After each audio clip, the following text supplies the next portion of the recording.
we have ever read since I've been here as pastor. We like to go through books of the Bible section by section and then see what does God have to say to us about this.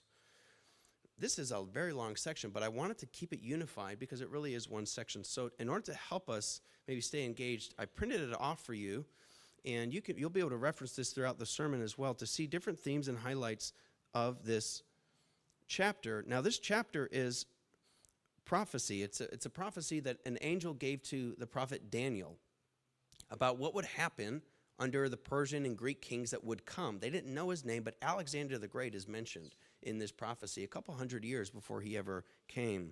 And so I pointed some of those details out to you. But let's read now. I'm going to start from chapter 10, actually, verse 21, and then we'll end with chapter 12, verse 1. I know out of all the longest passages to still add verses, but it does help connect the theme. So here we go. Hear now God's word to us. I will tell you what is recorded in the book of truth. No one supports me against them except Michael, your prince. And in the first year of Darius the Mede, I took my stand to support and protect him. Now then, I tell you the truth. 3 more kings will arise in Persia, and then a 4th, who will be far richer than all the others. Now I'll pause. Daniel is in the kingdom of Babylon. He's a Jew. But the Babylonians have come and totally ransacked Jerusalem and exiled many of the best and the brightest of the Jews back to Babylon. Babylon has since been defeated by the Persian king during Daniel's own lifetime, as we read in chapter 5. This angel is saying, now another king will rise, a 4th king of Persia, who will be far richer than the others. When he has gained power by his wealth, he will stir up everyone against the kingdom of Greece. Verse 3 now. Then a mighty king will arise, who will rule with great power and do as he pleases. After he is arisen, his empire will be broken up and parceled out toward the 4 winds of heaven. It will not go to his descendants, nor will it have the power he exercised, because his empire will be uprooted and given to others. The king of the south, that's the southern portion of Greece, will become strong, but one of his commanders will become even stronger than that, and he will rule his own kingdom with great power. Now notice for the rest of the time that we read how many wills there are. There's 122 of them, actually. Will. After some years, verse 6, they will become allies. The daughter of the king of the south will go to the king of the north to make an alliance, but she will not retain her power, and he and his power will not last. In those days she will be betrayed together with the royal escort and her father and the one who supported her. We know who they're talking about. History tells us. Verse 7, one from her family line will arise to take her place. He will attack the forces of the king of the north and enter his fortress. He will fight against them and be victorious. He will also seize their gods, their metal images, their valuable articles of silver and gold, and carry them off to Egypt. For some years he will leave the king of the north alone. Then the king of the north will invade the realm of the king of the south, but will retreat to his own country. His sons will prepare for war and assemble a great army, which will sweep on like an irresistible flood and carry the battle as far as his fortress. Then the king of the south will march out in a rage and fight against the king of the north, who will raise a large army, but it will be defeated.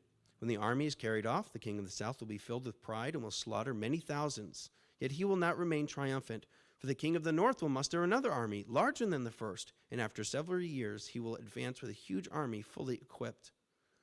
In those times they will rise against the king of the south. Those who are violent among your own people will rebel in fulfillment of the vision, but without success. Then the king of the north will come and build up siege ramps and will capture a fortified city. The forces of the south will be powerless to resist. Even their best troops will not have the strength to stand. The invader will do as he pleases. No one will be able to stand against him. He will establish himself in the beautiful land. It's a reference to the land of Israel, and will have the power to destroy it. He will determine to come with the might of his entire kingdom and will make an alliance with the king of the south, and he will give him a daughter in marriage in order to overthrow the kingdom. But his plans will not succeed or help him. Then he will turn his attention to the coastlands and will take many of them, but a commander will put an end to his insolence and will turn his insolence back on him. After this, he will turn back toward the fortress of his own country, but will stumble and fall to be seen no more. His successor will send out a tax collector to maintain the royal splendor. In a few years, however, he will be destroyed, yet not in anger or in battle. Verse 21, he will be succeeded by a contemptible person. That's Antiochus Epiphanes IV. We've already seen him multiple times prophesied about in the book of Daniel. He was not he has not been given the honor of royalty. He will invade the kingdom when its people feel secure, and he will seize it through intrigue. Then an overwhelming army will be swept away before him. Both it and the prince of the covenant will be destroyed. After coming to an agreement with them, he will act deceitfully, and with only a few people, he will rise to power. When the richest provinces feel secure, he will invade them and will achieve what neither his fathers nor his forefathers did. He will distribute plunder, loot, and wealth among his followers. He will plot the overthrow of fortresses, but only for a time. With a large army, he will stir up his strength and courage against the king of the south. The king of the south will wage war with a large and very powerful army, but he will not be able to stand because of the plots devised against him. Those who eat from the king's provision will try to destroy him. His army will be swept away, and many will fall in battle. The two kings, with their hearts bent on evil, will sit at the table and lie to each other, but to no avail, because an end will still come at the appointed time. The king of the north will return to his own country with great wealth, but his heart will be set against the holy covenant. He will take action against it and then return to his own country. At the appointed time, he will invade the south again. But this time, the outcome will be different from what it was before. Ships of the western coastlands will oppose him and will lose heart. Then he will turn back and vent his fury against the holy covenant. He will return and show favor to those who forsake the holy covenant. His armed forces will rise to desecrate the temple fortress and will abolish the daily sacrifice. Then they will set up an abomination that causes desolation. With flattery, he will corrupt those who have violated the covenant. But the people who know their God will firmly resist him.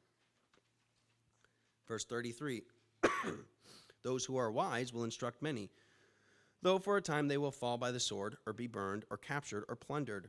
When they fall, they will receive a little help, and many who are not sincere will join them. Some of the wise will stumble, so that they may be refined, purified, and made spotless, until the time of the end.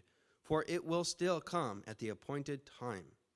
Verse 36, the king will do as he pleases. He will exalt himself and magnify himself above every god, and will say unheard of things against the God of gods. He will be successful until the time of wrath is completed.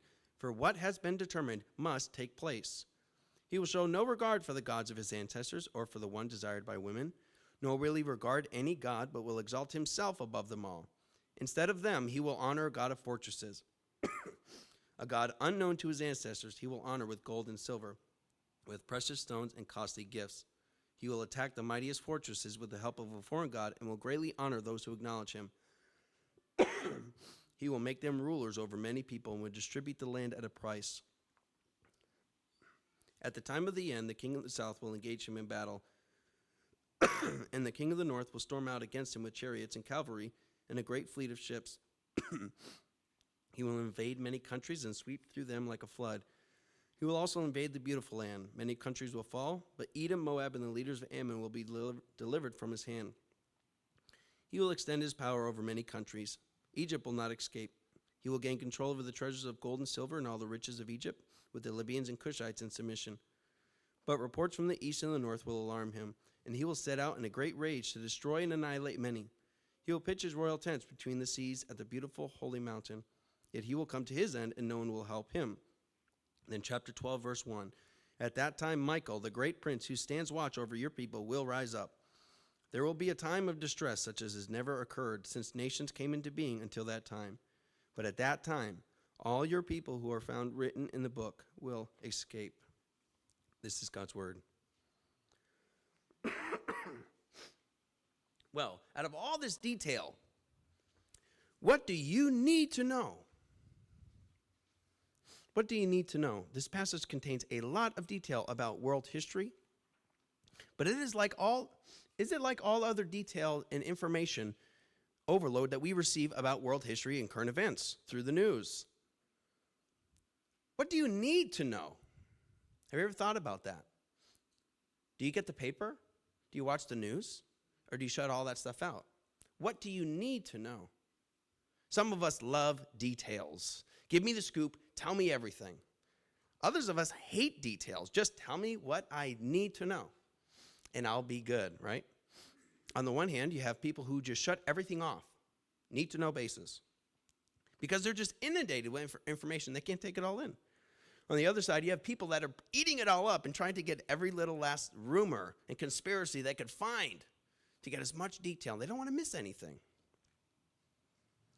Well, this passage, believe it or not, saves us from both extremes. It keeps us from going too far one direction or the other. It doesn't lend us to passivity and saying, I don't need to know, because first of all, right out the gate, the angel says, I'm going to tell you something from the book of truth. This is God's eternal decree. The fact that God has a book called truth, and the fact that God reveals part of it to his people through Scripture, means we can't shut everything off. There must be something that we have to know because God has seen fit to tell us. But that doesn't mean that we need to know everything. And that doesn't mean knowing everything even would be good or healthy. Now, the problem with this, the problem that is presented in this passage for God's people is that some of God's people, we see it right in the middle, some of God's people are going to fall to the flattery of kings, of earthly kings. Others of God's people are going to firmly resist this flattery, and they will be persecuted by that king for not falling in line. Because their ultimate allegiance is to King Jesus and the kingdom of God, and they can't be bought out. Their allegiance is not for sale. And do you know what they knew? Well, they didn't know all the details that we know from Daniel 11, but they knew their God. Verse 32, a very key verse for this passage. They knew their God. So, if you hate details, take heart. There's just one thing you need to know. And if you love details, don't miss the point. In order to be the kinds of people God has called us to be, and to do the kinds of things that God has called us to do, we need to hear God's message here from Daniel chapter 11. His own message about himself. We need to know this God, because the people who walk in wisdom and stand firm to the end are the people who know their God. Verse 32. Do you know God? Do you know this God? Do you know this Daniel 11 God? Do you know this God in such a way you would never be persuaded by the power or flattery of earthly kingdoms and would remain faithful to your confession that Jesus is Lord to the end? Well, you can. Because God has made himself known to us here in Daniel chapter 11. And from him, we learn two facts of history. Two facts of history. First, all the plotting of earthly kings is in vain, ultimately.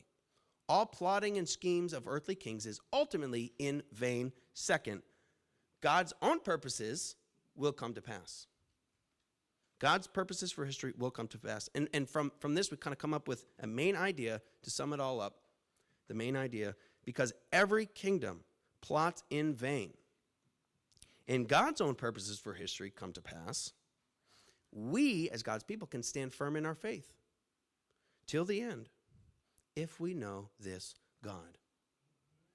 Because every kingdom plots in vain and God's own purposes come to pass, we can stand firm in our faith till the end if we know this God. So first, let's look at the vanity of earthly kingdoms. This prophecy begins with Alexander the Great's takeover of the Persian Empire. I need a pause. I forgot to talk about family worship. I was just ready to go. You might have seen the slide. Today is family worship day. And that means all the children are with us together. But that only happens every other week. The other weeks, we have children's church where the children would be dismissed before the sermon to go down for their own class together. So kids, if you're here, welcome. Happy to have you. There's sermon notes. I'm sure you've gotten them. If you haven't gotten them, they're on the back table. And if you fill those out to the best of your ability and show them to Talon, you'll be able to pick something from his prize box. Take your sermon notes and give them back to your parents so they can see what you got out of it. And maybe you could talk about what you both thought of the sermon in this passage. But back to the vanity of earthly kingdoms, one of two historical facts that we learn from this passage. This prophecy begins with Alexander the Great and his takeover of the Persian Empire.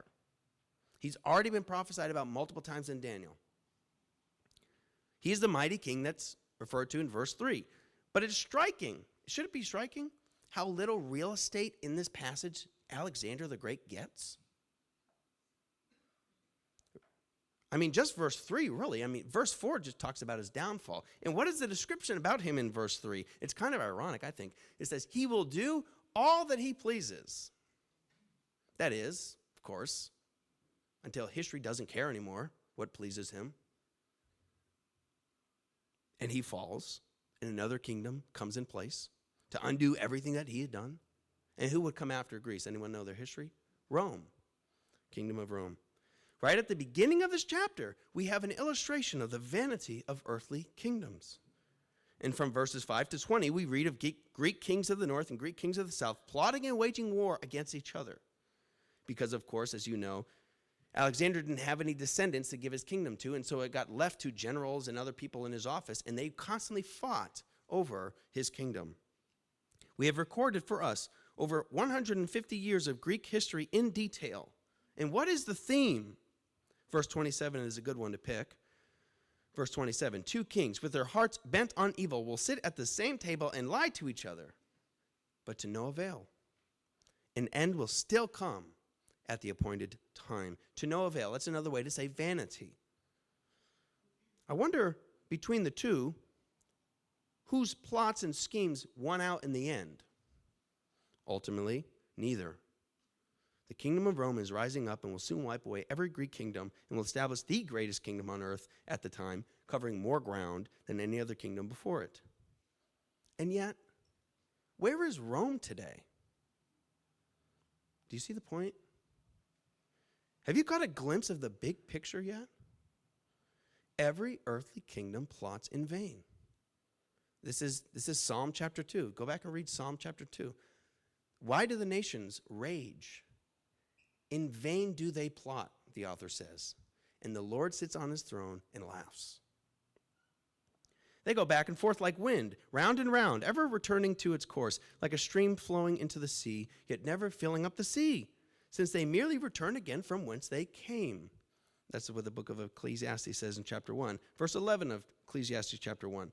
No one remembers the former generations. Even those yet to come will not be remembered by those who follow them. Do you know your great-great-grandparents' names?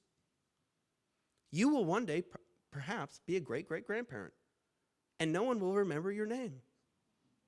This is vanity. This is vanity. This is futility of life, the author of Ecclesiastes writes about. And this is what this passage is telling us about earthly kingdoms who rise to power. I remember back to 2016. I was living in California at the time. I was talking with a friend about the upcoming election, and Donald Trump had just announced he was going to run, and we all just laughed. We thought that was a joke. My friend said, no, like, this guy's serious, and he's crazy. If he wins, I'm serious. This is what he said to me in that earliest moment. If he wins, he could nominate new Supreme Court justices. And if we get new Supreme Court justices, perhaps Roe v. Wade could get overturned.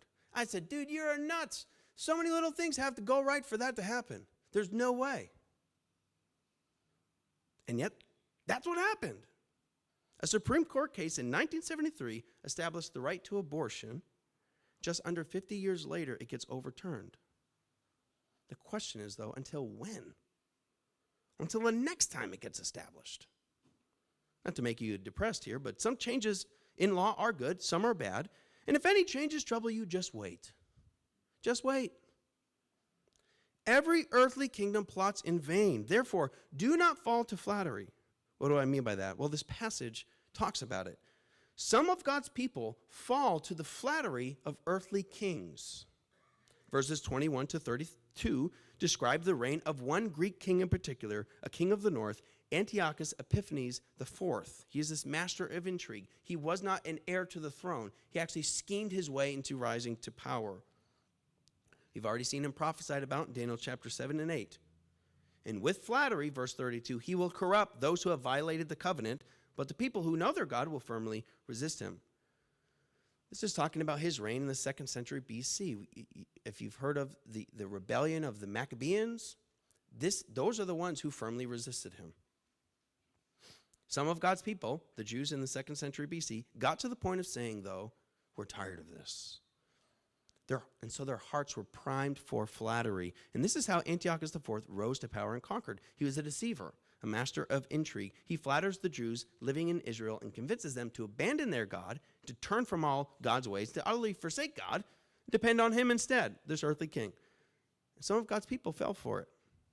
They were tired and worn out. I mean, we can understand to some extent. They had been pummeled by generations of Greeks coming in from the north and Greeks going over from the south, and they're sitting right in the middle the whole time.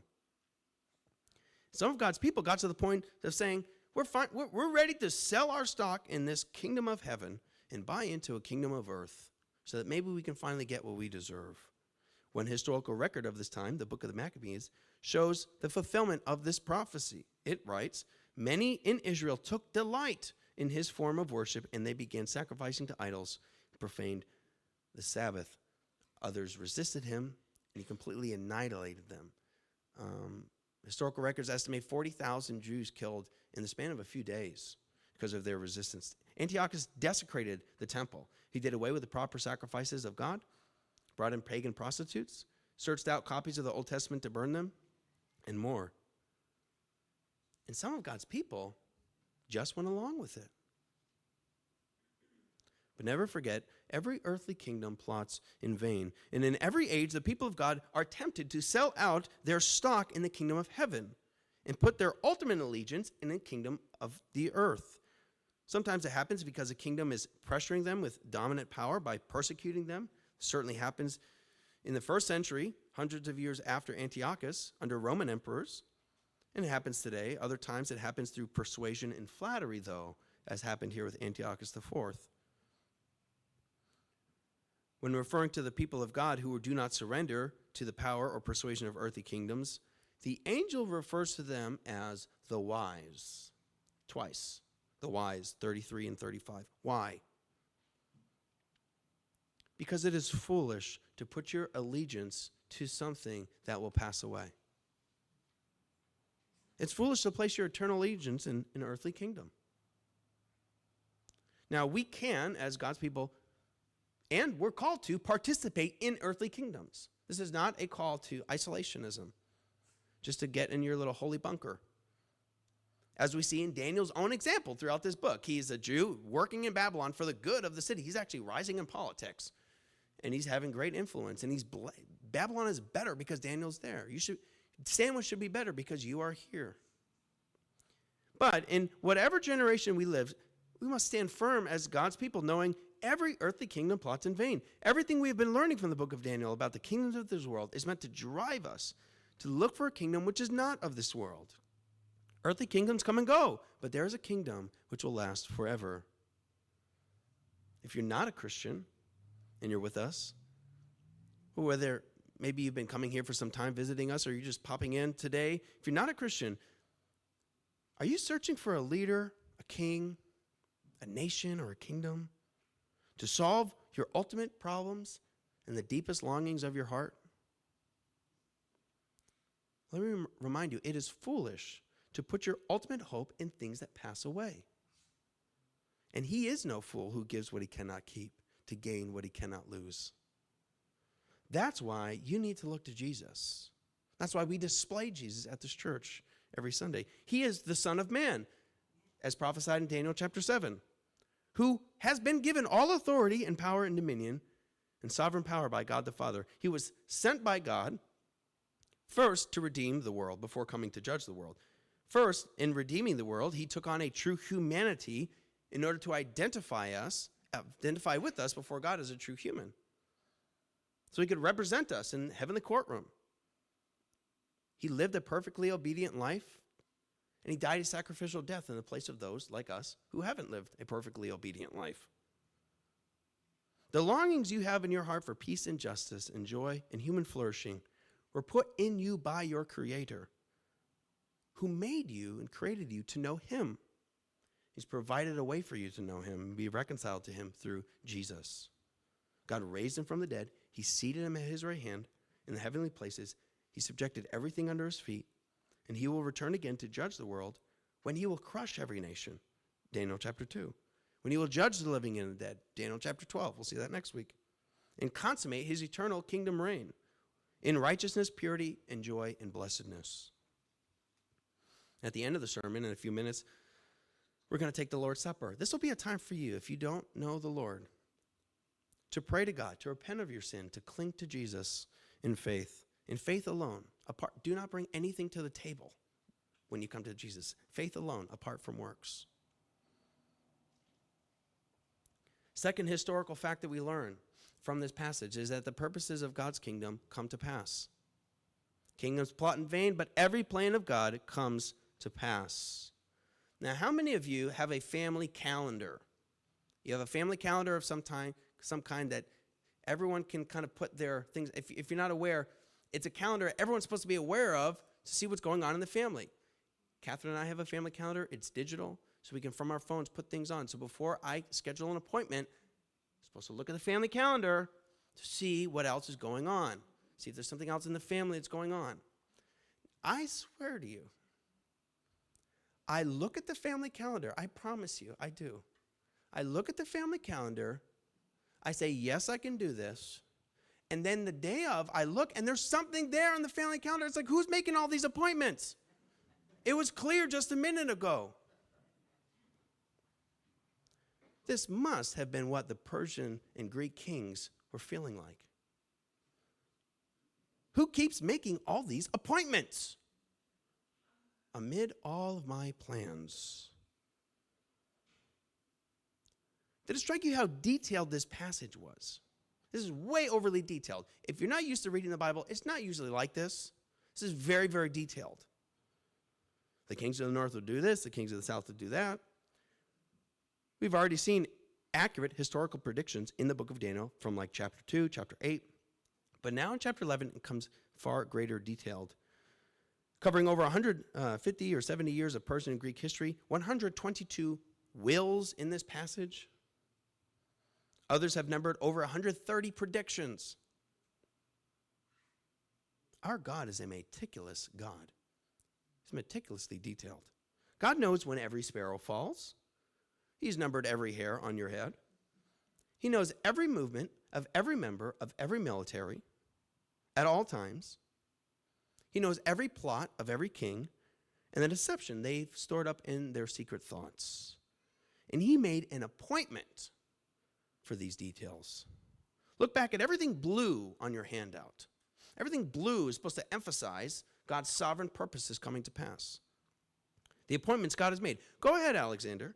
Go ahead, Antiochus. Do what you please. But know that the end will still come at the appointed time. You have an appointment. You have a divine appointment. This is who our God is. Even through the death of Jesus, we learn this. The Apostle Peter said to a crowd of Jews, after Jesus died and rose again, he said, Jesus was handed over to you by God's deliberate plan and foreknowledge. What then is history? How would you define history in light of these things?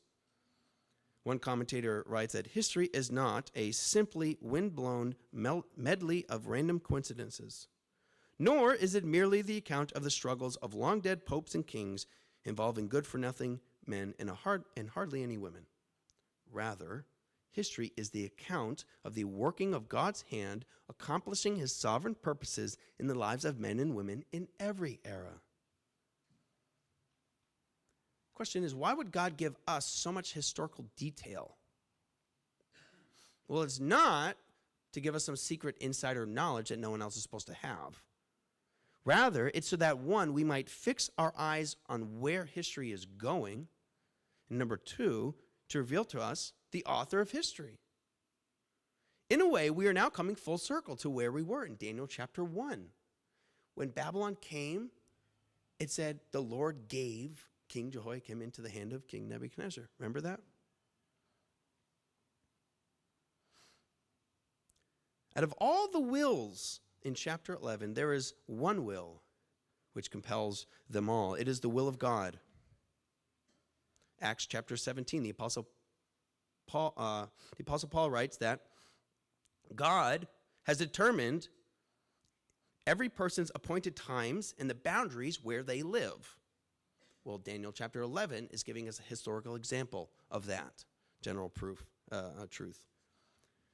We've heard that every plan of God comes to pass What then is God's plan for history? What is God's purposes for earthly kingdoms? Well, in a way, the answer is the story of Daniel that we've been going through. But it can be summarized from Daniel chapter 2, verse 44. Daniel interprets King Nebuchadnezzar's dream and says to him, "The God of heaven will set up a kingdom that will never be destroyed, nor will it be left to another people. It will crush all those kingdoms and bring them to an end, but it itself will endure forever."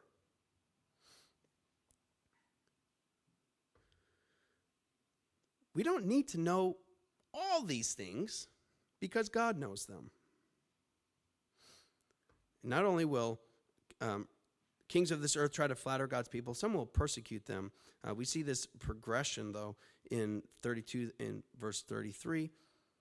Will flatter some, others will resist, and they will fall by the sword or be burned or captured or plundered. Verses 21 to 36 cover the reign of Antiochus Epiphanes IV. He's a king of the north. We covered the history of him when we looked at Daniel chapter 8. For example, rather than sacrificing pigs on the altar as he commanded, or worshiping idols that he set up in Israel's temple, or burning copies of the scriptures that they have, some Israelites who knew their God and were wise firmly resisted him, even unto death. As I said, estimates coming around 40,000 Jews massacred a span of 3 days by Antiochus IV, one of the greatest villains in Jewish history. Yet, he will not be the only king that is like this. Verse 36 comes to a turn. Just says the king. It's ambiguous. We don't know who this is referring to. I think it's intentionally ambiguous. As we've already seen prophecy, how it works. Our first instinct is to think that it's referring to Antiochus, but almost every biblical scholar disagrees because the end for this king is not what happens to Antiochus IV.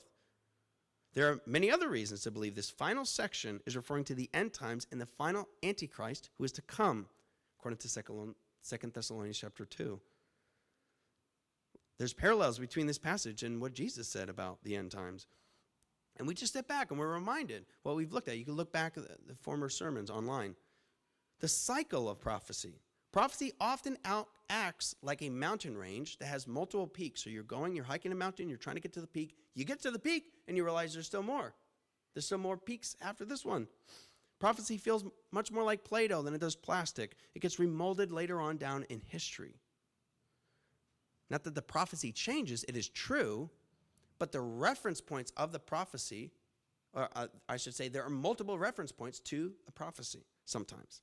Some of these prophetic depictions of Daniel get reduplicated throughout history, as we've already seen with Antiochus Epiphanes IV. And then we see this happening again under Roman emperors like Nero doing very, very similar things. But then Jesus talking about there's going to be, even at the last day, the final day, the Antichrist, the man of lawlessness, who will do this again, persecuting God's people.